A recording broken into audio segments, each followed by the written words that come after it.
Hey guys, let me welcome you back to the channel. My name's Justin and you're watching Survival Mindset. I was tagged by Edgewood Outdoors. This is the 11 question tag. So I'm not going to remember all these, so I got a cheat sheet right here in front of me. I'm at the Yurt up here. This is located in California. You'll see a lot of footage from the Yurt. We had a great stay in it last night. Good times, me and my wife. The weather's been hectic up here. I haven't got to shoot a lot of videos or anything, but this 11 question tag by Edgewood Outdoors is way overdue. So question number one, he wants to know, do you prefer to go on a camping trip alone or in a group?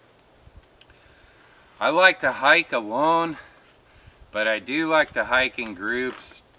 The reason why I like to hike alone, I like to get a lot of footage on the hike and not be interrupted, but there is lots of times where I do hike in a group, but I prefer to hike alone, definitely.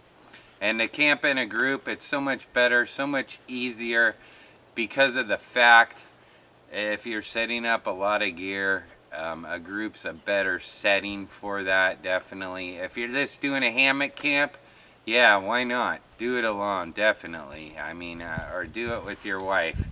So let's move on to question number two. What has been your most challenging trip or hike to date? Okay, there's quite a few of those, but the most challenging hike is the Pacific Crest Trail. Let me tell you, it's a long trail. I don't know if you're familiar with it. Most people are, some aren't, but it runs, you know, clear to Canada, Mexico, California, Oregon. You know, it goes on and on and on. You got quite a few miles to cover. Last year I done it quite few over in Mount Elwell area. Also the Fire Buttes Lookout Tower. That was a pretty brutal hike. At the end of the hike on the Fire Lookout Tower, you're running uphill all the way. You know, you're going uphill. By the time you reach the top to the Fire Lookout Tower, you're going up 172 stairs, and let me remind you that's pretty brutal with a heavy pack. If you got a heavy pack on, you're going up little tiny metal stairs, and you get to one segment of the stairs, and then you cross rock. So there's cliffs on each side of the rock as well, and then you're shooting all the way up to the tower on a couple more flights of stairs. So yes, the Pacific Crest Trail is a fun one, enjoyable one, but it's also a challenging one. So question number three, what is the most beautiful sleeping place so far? There's been quite a few. Me and my wife have been on a lot of trips, a lot of good ones. Yosemite's always nice, South Lake Tahoe. Anywhere in the Sierra Nevada mountains is this beautiful. You got many of lakes to look at, you got rivers to look at.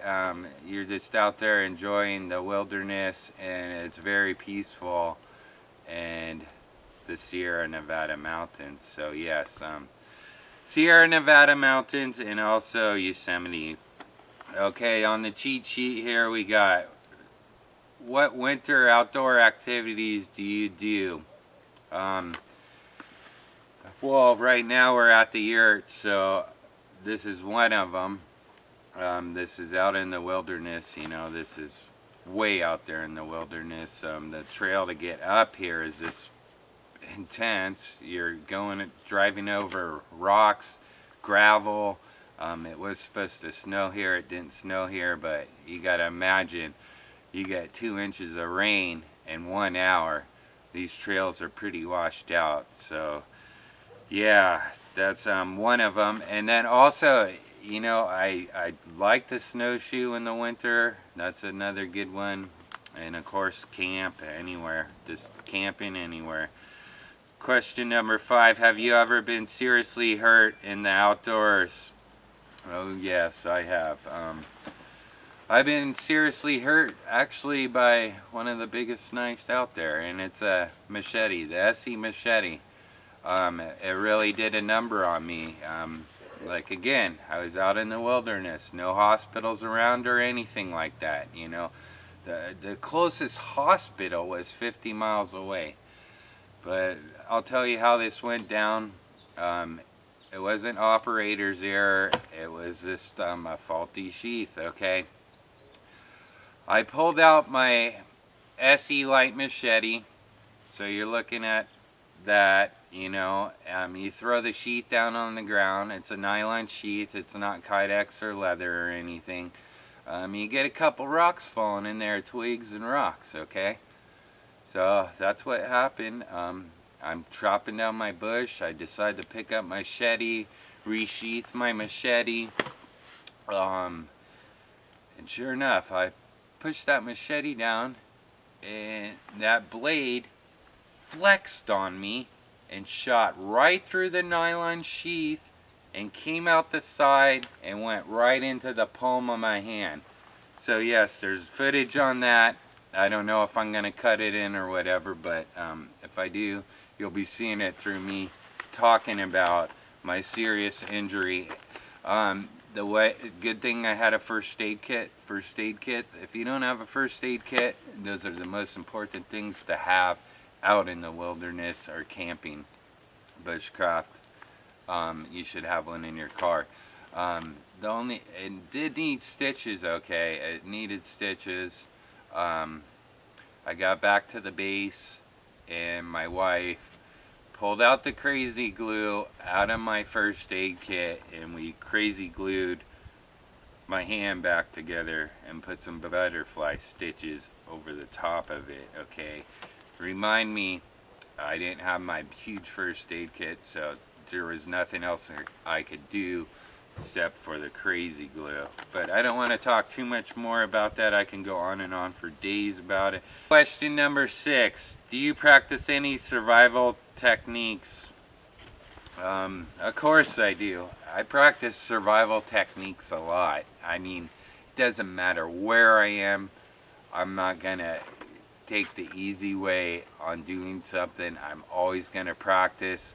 If I got a fire pit in my backyard, for instance, I'm either going to be using my ferro rod, bow drill, flint and striker, you name it, to get that fire started. I'm not going to cheat with the match and make it the easy way. I'm always training, and one way or another I can go on and on for days about this. I'm training right here today, matter of fact, at this yurt right here. So yes. So question number 7, what do you think about a permanent bushcraft camp? I've built many. Me and my wife have built many. This actually did a video on this. I think, yeah, 2017. So at the end of 2017, me and my wife built this killer wiki up. I mean, a huge wiki up. And we had bad storms, high winds and stuff. That was built in 2016, but we revisited it in 2017, and I'm telling you, that thing was solid. It was built solid. It was incredible. I mean, not one piece of it fell down. Just like a couple little areas had little gaps and stuff due to the cordage breaking, the natural cordage, of course. So that broke open a little bit, but that's something easy to fix. The shelter was all in contact, so that was a solid shelter. I was happy on that one, and it probably was my biggest shelter to this date, you know, on a wiki up, of course. So what is your favorite recipe for cooking outdoors? Oh God, I got so many. You know, I do a lot of cooking in all my videos, so if you want, you can check out all my cooking videos, camp cooking, backyard cooking. Me and my wife come up with some awesome recipes. I can't just pick out one, but probably some of our craziest ones that we have cooked in the wilderness is, you know, you freeze a steak and a lobster, throw it in the pack, and just go out there, enjoy yourself, and cook the lobster. I gotta really be moving on with this video because I see some thunderclouds coming over. Okay, question number 9. How do you motivate yourself in bad weather? In bad weather conditions, I'm always prepared, okay? Matter of fact, I'll tell you a bad weather situation that happened last night. Even though that we're in the yurt, it didn't happen like out in a tent or nothing, you know, camping or in a hammock. Well, anyhow, my jacket got so wet last night, I got back to the yurt and decided to dry it out in front of the fire, okay? This is a $200 Lucky You brand premium jacket. So I'm drying it out in front of the fire. I kind of smell something funny, okay? And my wife does too. And I go over there to look at the fire, and all of a sudden I notice the back of my jacket's all peeling off, okay? The back of my jacket just peeled down, a whole layer down, right to the cotton. So I got the whole back of my jacket's all cotton now. There's no shell around it. Another good way I prepare with weather, of course, rain jackets. It's not too hot yet. It's only 30 degrees.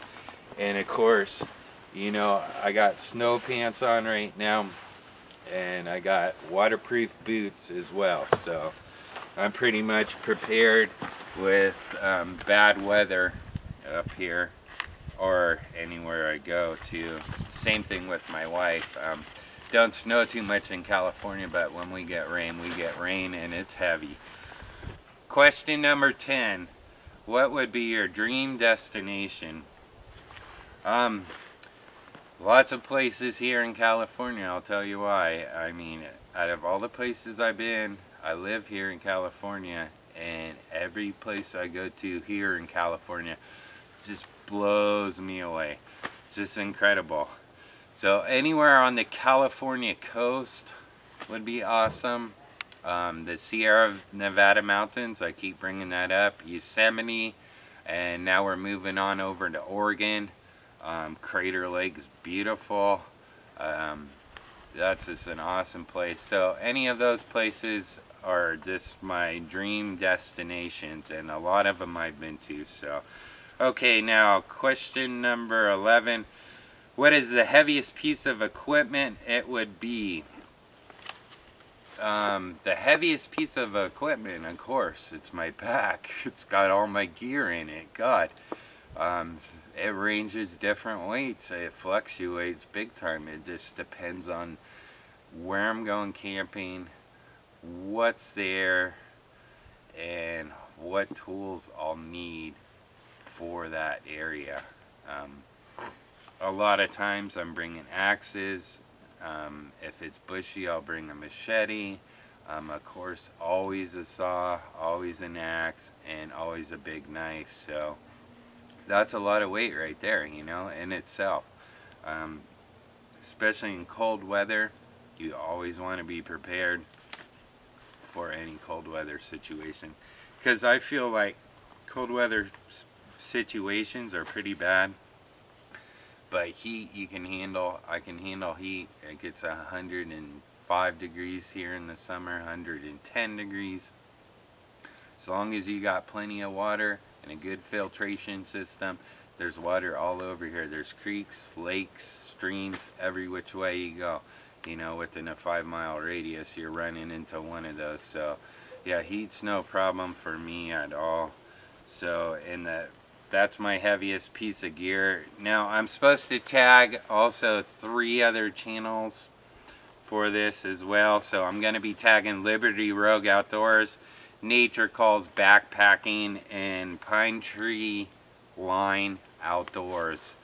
Yeah, you're all tagged. Feel free to do the 11 question tag, and I'll try to link down below in that description box all the questions that you're supposed to answer. And It was a fun tag, and also check out Edgewood Outdoors too. He's a good growing channel, a good kind of close buddy now, I would say. Edgewood Outdoors, I want to thank you for hitting me up with these questions and everything, and you're watching Survival Mindset. Peace out.